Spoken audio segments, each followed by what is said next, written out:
Congress party assembly ఎన్నికల్లో ఇచ్చినటువంటి 6 గ్యారెంటీలు అమలు చేశాకే పార్లమెంటు ఎన్నికల్లో ఓట్లు అడగాలంటూ ప్రజలు నిలదీయాలని కరీంనగర్ ఎంపీ భాజపా జాతీయ ప్రధాన కార్యదర్శి బండి సంజయ్ పేర్కొన్నారు.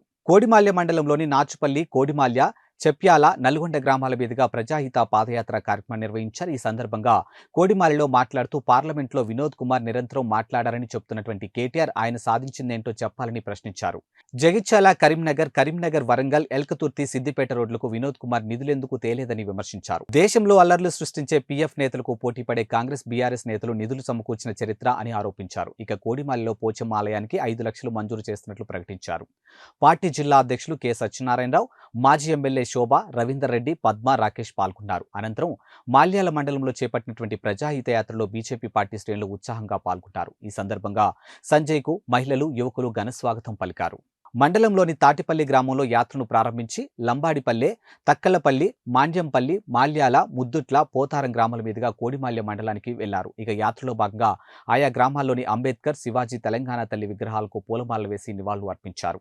పార్టీ జెండాలను ఆవిష్కరించారు. ఇక మాజీ ఎమ్మెల్యే బొడిగె శోభ, సత్యనారాయణరావు, ప్రదీప్ రావు, పెరుక శ్రావణ్, ప్రవీణ్ రావు, బింగివేణు, శ్రావణ్, బొట్ల ప్రసాద్, శ్రీనివాస్, వెంకటస్వామి యాదవ్, సదాశివరెడ్డి తదితరులు పాల్గొన్నారు. ఇక తాటిపల్లిలో జరిగినటువంటి ప్రజాహిత యాత్రలో బీజేపీ కార్యకర్త కిందపడి గాయపడడంతో వెంటనే అంబులెన్స్ లో జగిత్యాల ఆసుపత్రికి తరలించారు. పాదయాత్రలో భాగంగా కోడిమాలిలో బండి సంజయ్ కాన్వాయ్లో చివరి వాహనంపై కాంగ్రెస్ కార్యకర్తలు రాయి, ఇసుకలతో దాడి చేశారని బీజేపీ నాయకులు ఆరోపించారు. ఇక బీజేపీ కార్యకర్తలు ఇద్దరు కాంగ్రెస్ కార్యకర్తలపై దాడి చేసి కొట్టారని కాంగ్రెస్ నాయకులు తెలిపారు.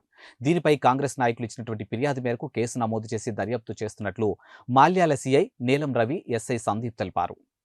కేసీఆర్ కొడుకు తిడుతున్నాను ఇలా 7 పడితే 24 గంటలు తిరుగుతూ ఉంటాడు కేసీఆర్ కొడుకు. కండకవరం తలికాకెక్కింది కేసీఆర్ కొడుకు. ఇంకా వాళ్ళ అయ్యా ముఖ్యమంత్రి ఉన్నాడు అనుకుంటాడు. ఏ పాపం చేసాక కేసీఆర్ ఫామ్ లో ఉంటా జాగ అడిగిందా నేనేమన్నా? ఇవాళ వినోద్ కుమార్ ఆస్తులకైనా మాట అడిగిందా నేనేమన్నా? పొట్టు తిట్టకుండా సాబితనే ఉంటున్నాను. 24 గంటలు అతడు కొడిమేళకి వస్తాడు. నేనంటే పార్లమెంట్ లో మాట్లాడలేదట.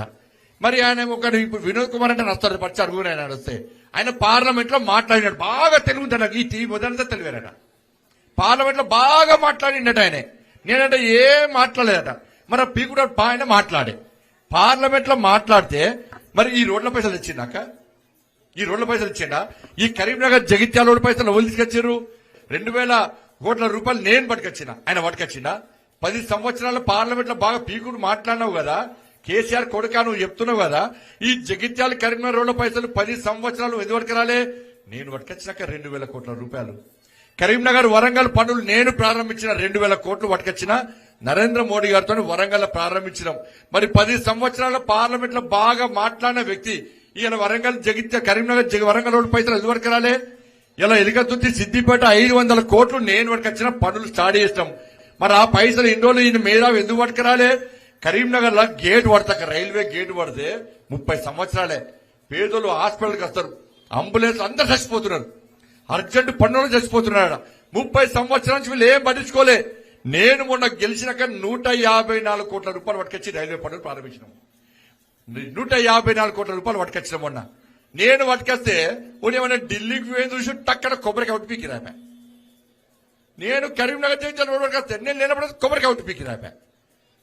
ఇవాళ పట్టుకొచ్చింది నేను. ఈయన పార్లమెంట్ లో మాట్లాడితే మరి ఏం పట్టుకొచ్చింది ఈయన? ఇంకా రైల్వే స్టేషన్ కి 50 కోట్లు నేను పట్టుకొచ్చిన, ఈయన పట్టుకొచ్చిన అంటాడు. ఎవరు మరి? అన్ని మోడీ అంటారు. ఓటు కట్టేందుకు వేసి నాకు అర్థం కాలే. చెప్పేదంతా మోడీ అంటారు, ఓటు మాత్రం కట్టేస్తుంది. అవునా కదా? ఇతను ఎత్తున్నా గ్యారంటీ. ఇక ఉపాధి పైసలు ఎన్ని ఇచ్చినామంటే 100 రోజుల పైసలు 1 కోటి కాదు, 100 కోట్లు కాదు, 50 కోట్లు కాదు, 150 కోట్లు కాదు, 167 కోట్ల 42 లక్షల రూపాయలు ఇచ్చినాం. 167 కోట్ల 42 లక్షల రూపాయలు ఇచ్చినాం. ఇలా రోడ్ల మెటీరియల్ కంపోనెంట్ కోసము 72 కోట్ల 91 లక్షల రూపాయలు ఇచ్చినాం. చెట్లు పెంచడానికి 88 కోట్ల 52 లక్షల రూపాయలు ఇచ్చినాం. కర్ణాటకలో ఓట్లు వేసి గిట్నే 6 గ్యారెంట్లకు ఓట్లు వేసి కర్ణాటకలో ఆడోళ్ళు మొత్తం రోడ్డు మీకు వచ్చి లొల్లి పెడతారు. ఏమే సంవత్సరం ఆమెకు 6 గ్యారెంట్ల కోసం ఓటేస్తే సంవత్సరమే అటే వ్యక్తిని చెప్తే ఇలా 20 మొత్తం సీట్లన్నీ బీజేపీ గెలుస్తుంది. ఆడ బాంబులు వేల్చినాక మొన్న బాంబులు వేల్చాడు ఎక్కడో తెలుసా?